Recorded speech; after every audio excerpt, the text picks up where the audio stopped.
नमस्कार, मैं हूं पवन त्यागी। उत्तर प्रदेश के सुहेलदेव पार्टी के मुखिया ओपी राजभर उन्होंने भारतीय जनता पार्टी की तारीफ की है और उन्होंने कहा कि बीजेपी ऐसा दल है कि जो हमेशा चुनावी मोड में रहता है। अब ये बयानबाजी, ये जो तारीफ है, ये ऐसे समय में की गई है जब अंदर से ये सुगबुगाहट आ रही है कि समाजवादी पार्टी अगले कुछ दिनों में उसके अंदर टूट हो सकती है, वो बिखर सकती है और उसके कई दल बन सकते हैं। ऐसे में ये देखा जा रहा है कि जो नेता उसके अंदर चुनाव के पहले शामिल हुए थे, जिसमें स्वामी प्रसाद मौर्य बीजेपी छोड़ के गए थे और ओम प्रकाश राजभर, इनकी अपनी पार्टी है, ये समर्थन में थे लेकिन ये भी छोड़ के गए।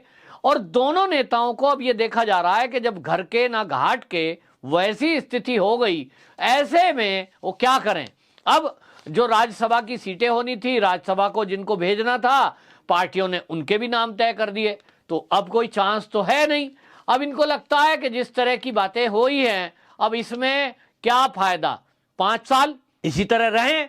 और आपको बता दूं, ये अगर किसी को राजनीतिक समझ है तो वो ये देख रहा है कि अखिलेश यादव जी किस तरह की राजनीति कर रहे हैं।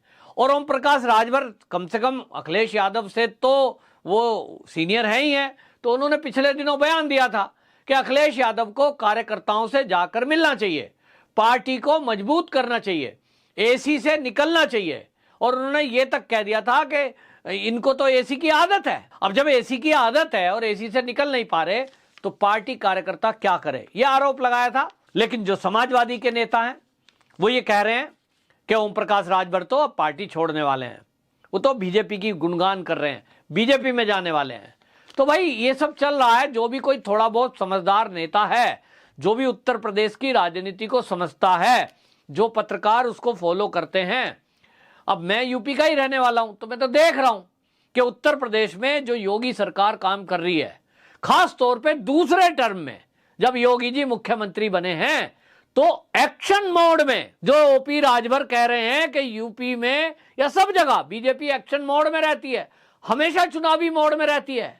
तो मैं आपको बता रहा हूं, मैं उत्तर प्रदेश का रहने वाला हूं, ओपी राजभर ने जो ये बातें कही है वो ऐसे ही नहीं कही, योगी जी के काम को देखकर कही है। मैं उत्तर प्रदेश का रहने वाला हूं, निजी अनुभव बता रहा हूं। रात को 1 बजे लाइट गई घर की, मुझे उम्मीद नहीं थी, पहले ऐसा होता भी नहीं था। रात को गई, अब नहीं आएगी, अब तो कोई बात ही नहीं है। अगले दिन सुबह 11 बजे बात करो, 10 बजे ऑफिस खुलेगा, लाइनमैन स्टाफ 11 बजे तक आएगा, उसके बाद आप अपनी कंप्लेंट बताइए, वहां प्रायोरिटी चेक होगी। 1 घर की लाइट, 10 घर की लाइट, 20 घर की लाइट गई है तो आप इंतजार करिए, हो सकता है अगला दिन का शाम हो जाए। कई बार ऐसा हुआ है। लेकिन ताज्जुब कि मैंने रात को 2 बजे जब उनका हेल्पलाइन नंबर है उस पर फोन किया, सेंट्रलाइज जो कि लखनऊ में कॉल सेंटर है, वहां फोन उठा और पूरी इंक्वायरी हुई। सीए नंबर बताते ही उन्होंने एड्रेस बताया, रात को कंप्लेंट नोट हुई और सुबह 6 बजे, आप समझिए कि सुबह 6 बजे, कहां रात दिन में 11 बजे ऑफिस खुलते थे। फिर कोई आया नहीं आया, फिर उसकी मिन्नतें करो, रिश्वत दो, पैसे दो, तब आपकी लाइट ठीक होगी। और यहां सुबह 6 बजे लाइनमैन आता है, फोन करके पूछा जाता है आपकी कंप्लेंट ठीक हो गई जी। ये है बदलाव। तो ये बदलाव कैसे आता है? ये ऐसे आता है कि जो भारतीय जनता पार्टी के कार्यकर्ता हैं उनको ये कहा गया है कि भाई आप लोग, ये जो पहले राजनीतिक दल थे वो जो सत्ता में रहते थे तो दलाली करते थे, अधिकारियों से कुछ ना कुछ उल्टा सीधा काम कराते थे, तो अधिकारी क्यों डरेगा, क्यों सुनेगा? केवल उसकी सुनेगा जो नेता है, आम आदमी की तो कोई सुनेगा नहीं। लेकिन आज ये जो भारतीय जनता पार्टी के कार्यकर्ता हैं, पदाधिकारी हैं, मंत्री हैं, जिला अध्यक्ष हैं, कार्यकारिणी के लोग हैं, इनसे अगर आप बात करें किसी सरकारी अधिकारी से, थाने के एसएचओ से बात करिए, प्रशासन में किसी से बात करिए, बिजली विभाग के आदमी से बात करिए, क्या आप भाजपा के जिला अध्यक्ष को पहचानते हैं? तो मैं दावे से कह रहा हूं कि कम से कम 75% अधिकारी ये कहेंगे कि उन्होंने कभी जिला अध्यक्ष को देखा ही नहीं। कभी कभार फोन आता होगा, वो बात जरूर है, जनता की सेवा के लिए, क्योंकि मिले नहीं, मिलना नहीं है। ये जो ओपी राजभर जी ने कहा है, ये कोई इसलिए नहीं है कि उनको बीजेपी में ज्वाइन करना है। भाई बीजेपी ज्वाइन करना, बीजेपी छोड़ के गए थे, गठबंधन में थे, वो बीजेपी ज्वाइन करेंगे तो सब करेंगे, जिसमें थोड़ी बहुत बुद्धि है, वो देख रहा है कि योगी जी आए हैं दूसरी बार, तीसरी, चौथी, पांचवी, योगी जी जिस तरह का काम कर रहे हैं, इनको सत्ता से बाहर करना ये किसी के बस का नहीं है। ये बात अलग है कि योगी जी खुद से या तो संगठन उनको केंद्र में भेज दे, जैसी चर्चा है कि भाई अगली बार तो गृह मंत्री देश के योगी जी बनने जा रहे हैं, 24 का चुनाव होगा, और मैं कहता हूं कि 24 का चुनाव होगा, उसके बाद सरकार का गठन होगा, उत्तर प्रदेश की बागडोर किसी को सौंपी जाएगी और योगी जी को केंद्र में लाया जाएगा गृह मंत्री बनाकर। अब उसके अलावा कोई दूसरा लीडर आएगा तो काम तो वही है ना, भाजपा करेगी, जैसा योगी जी कर रहे हैं वैसा अगला भी करेंगे, तो काम होते रहेंगे पब्लिक के, पब्लिक खुश रहेगी। और जैसे मैं खुश हूं, मैं अपनी खुशी बता रहा हूं कि इन्वर्टर में इतना दम तो होता ही है कि 5-6 घंटे चल जाए, 6 बजते बजते लाइट आ गई, 1 रुपया किसी को देना नहीं पड़ा, कॉल उल्टा मेरे से आ रही है मेरे पास के लाइट ठीक हुई कि नहीं हुई। ये बदलाव है। आप कोई कंप्लेंट करिए, आपके पास लखनऊ में आपने जन सुनवाई पोर्टल पर कोई कंप्लेंट डाली है, आपके पास खुद कॉल आती है। ये बदलाव है और ये बदलाव धीरे धीरे होगा। अभी तो शुरुआत है, अभी 5 साल है। आप देखेंगे कि उत्तर प्रदेश में जिस तरह से योगी जी सफाई अभियान चलाए हुए हैं, वो खाली जमीन पे अवैध बिल्डरों पे नहीं है, जमीन पे खाली कब्जे वालों पे नहीं है, ये अंदर डिपार्टमेंट में भी चल रहा है सफाई अभियान। और इसका असर आपको आने वाले मात्र 1 साल में आप देखेंगे कि दिसंबर आते आते आपको बड़े बदलाव दिखाई देंगे। 4-5 महीने के अंदर आप देखेंगे कि जो सख्त एक्शन हो रहा है। अब आपको बता दूं, मतलब मेरे आश्चर्य का ठिकाना नहीं है कि मैंने एरिया के जो जेई है उनको रात को 2 बजे अपना बिल की कॉपी भेजते हुए और मैसेज लिखा कि मेरी लाइट गई है। आप समझिए 2 बजे ब्लू टिक आया व्हाट्सएप पर, जो नंबर मुझे सेंट्रलाइज लखनऊ के केंद्र ने दिया था, यानी उन्होंने उसको नोट किया। और इसका मतलब यह है कि रात को 2 बजे भी उठकर उन्होंने वो देखा कि किसी का टंग 1 घंटी बजी है, कोई मैसेज आया है। ये बदलाव है।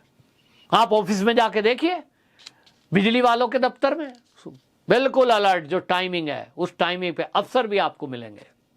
और जब कोई ऐसा काम करेगा कि ये सरकार जनता की सेवा को समर्पित है, कोई भ्रष्टाचार सहन नहीं होगा, 0 टॉलरेंस, तब उसके बाद जनता क्यों नहीं पसंद करेगी भाई, हैं? और जनता पसंद करेगी तो बार बार लाएगी।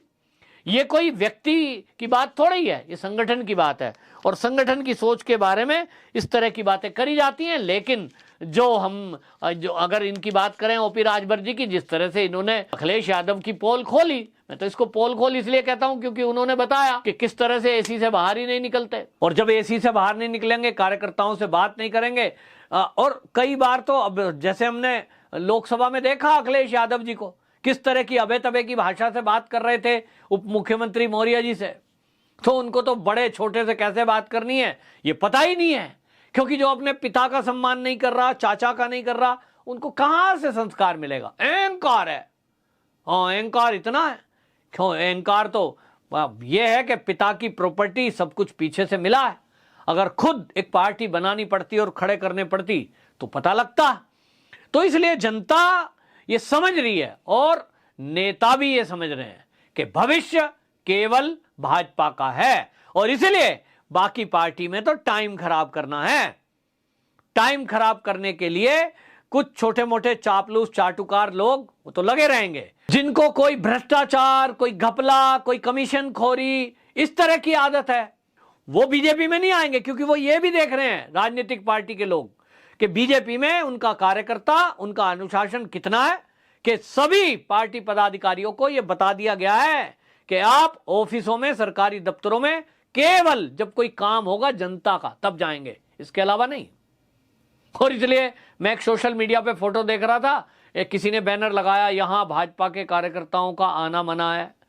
वो मजाक बना रहे थे, लेकिन मैं तो इसको अंदर से जानता हूं कि कार्यकर्ताओं को यह कहा गया है कि आपको काम पड़े तो प्रॉपर चैनल से आप चलिए, जिला अध्यक्ष हैं उनसे बात करिए, महानगर अध्यक्ष हैं उनको बताइए, आपको थानों के चक्कर नहीं लगाने हैं। और ये अनुशासन वाली पार्टी है, तो इसलिए जो अनुशासन में नहीं रहना चाहते वो तो बीजेपी में आएंगे नहीं, और इसीलिए कुछ लोग छोड़ के गए थे।